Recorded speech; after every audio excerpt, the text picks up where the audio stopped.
पाकिस्तान के जुनूबी पंजाब में वसी रकबे पर चोलिस्तान का इलाका है जिसे मकामी लोग रोही के नाम से पुकारते और अपने अक्सर गीतों में जिक्र करते हैं।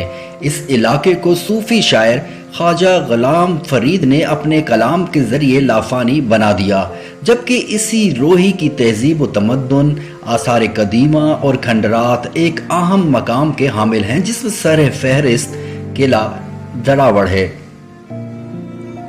फन तामीर का नादिर नमूना किला दरावड़ बहावलपुर से 2 घंटे की मसाफत पर यजदान के इलाके में वाक़ है, जिसके मुतालिक ख्याल किया जाता है कि इसकी बुनियादें इस्लाम से कबल बनाए जाने वाले किलों की बुनियादों पर रखी गई हैं। बाज़ रिवायात के मुताबिक इसे भाटी या भाटिया ने तामीर किया था, जिसका नाम डेरा सड था।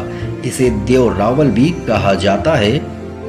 इस किले का नाम दर हकीकत इसके नाम पर देव रावल रखा गया था, लेकिन बाद अज़ा इसे दरावड़ कहा जाने लगा।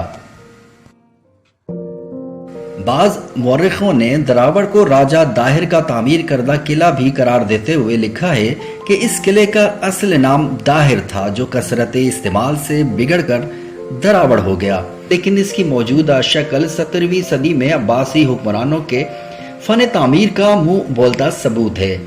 पुख्ता ईंटों की ये इमारत बहावलपुर के नवाब मोहम्मद खान अव्वल ने 1733 में कब्जा करने के बाद दोबारा तामीर करवाई।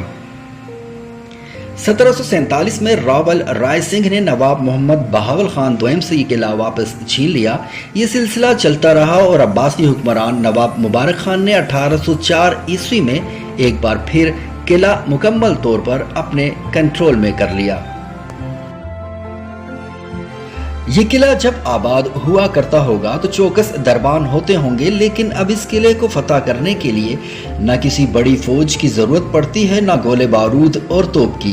बस दरवाजे पर बैठे दरबान को चंद रुपए देकर किले पर चढ़ाई कर सकते हैं।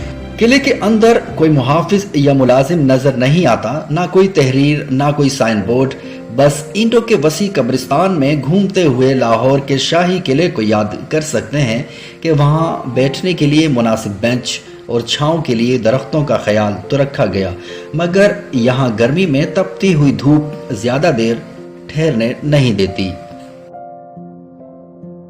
किले के सहन में नस्ब तो बच्चों के खेलने और इसके ऊपर बैठकर सेल्फियां लेने वालों को दावत आम देती दिखाई देती है, लेकिन ख्याल रहे कि सूरज सर पर और मौसम गर्मी का हो तो सेल्फी के चक्कर में इस तोप पर चढ़ना गोया जलते तवे पर बैठने के मुतरादिफ है। किला में मौजूद अक्सर कमरों की दीवारें और छतें गिर चुकी हैं और जो छतें सलामत हैं इन पर चमगादड़ों का कब्जा है और टूटी इमारतों के रास्तों पर सांपों के चलने के आसार नुमाया दिखाई देते हैं। क्या वजह है कि बहावलपुर का नूर महल तो पूरी आबोताब के साथ सयाहों को शानदार माजी के झरोकों में झांकने का मौका देता है, लेकिन इसी अब्बासी खानदान के ज़ेरे कब्जा ये किला गुजरे वक्त के साथ अपनी आबोताब खोता जा रहा है। रियासत बाशमूल अब्बासी सल्तनत के खानवादे अगर चाहें तो माजी के इस अजीम तहजीबी विरसे को आने वाली नस्लों के लिए महफूज बना सकते हैं और तरजीही बुनियादों पर काम करके इस इलाके में सयाहत को भी फरोग दिया जा सकता है।